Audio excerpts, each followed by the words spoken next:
სამართალდარღვევებში ყველაზე აქტიურად რაც მე გამოყენებული მინახავს და ხედავთ ყოველდღურად ეს არის ეგრეთ წოდებული შედარებით დიდი ზომის მბრუნავი კამერები რაც არის, რომელიც ბრუნავს თუ დააკვირდებით, რომ თავის სასურველი არ არის, რომ დიდხანს დააკვირდებით. ეგ არის კამერები, რომლებიც ეს მძღოლების ტერმინოლოგია რო გამოვიყენოთ, რომლებიც მაგრა წერს.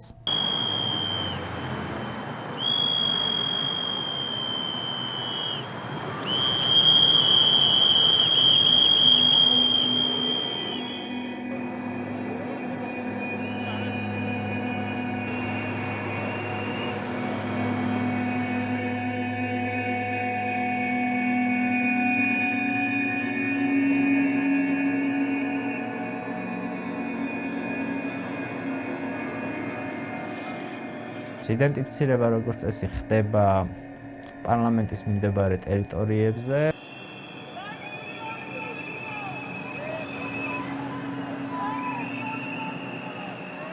უშუალოდ პარლამენტის გადასწვრივ. მაგრამ მინახავს შემთხვევები, სადაც პირველი სკოლის წინაც მომხდარა რაღაც იდენტიფიცირება და დაჯარიმება.